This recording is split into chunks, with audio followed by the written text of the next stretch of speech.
গর্ভের বাচ্চা সুন্দর হওয়ার জন্য এই বিশেষ আমলটি যদি 7 বার করে নিয়মিত পড়তে পারেন, আল্লাহ পাক আপনার সন্তানকে অধিক সুন্দর করে পৃথিবীতে পাঠাবেন ইনশাআল্লাহুল আজিজ।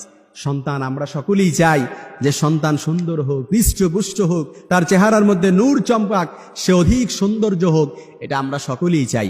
এজন্য এই সর্বশ্রেষ্ঠ নেয়ামত দুনিয়ার মধ্যে আপনি যদি আপনার সন্তানের সৌন্দর্য চান কিংবা আপনার সন্তান সুন্দর হোক এটা আপনি চান, এই বিশেষ আমলটা যদি 7 বার নিয়মিত পড়তে পারেন, আল্লাহ পাক আপনার সন্তানকে অধিক সুন্দর করে পাঠাবেন।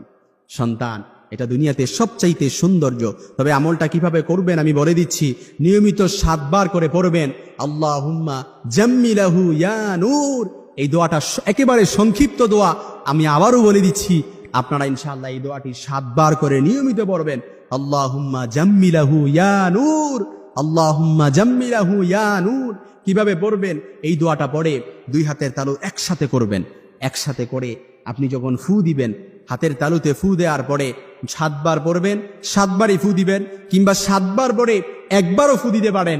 পড়ার পর হাতের তালুতে ফু দিয়ে আপনি আপনার এই পেটের মধ্যে মাসেহ করবেন। দেখবেন আল্লাহ পাক, আপনি আল্লাহ পাকের কাছে চেয়েছেন, আল্লাহ পাক আপনার এই সন্তানকে অধিক সুন্দর করে পাঠাবেন, যার চেহারার মধ্যে নূর চমকাবে, যার চেহারার মধ্যে আলোকোজ্জ্বল ঝলমল করবে ইনশাআল্লাহুল আজিজ। আপনি যদি আমলটা করতে পারেন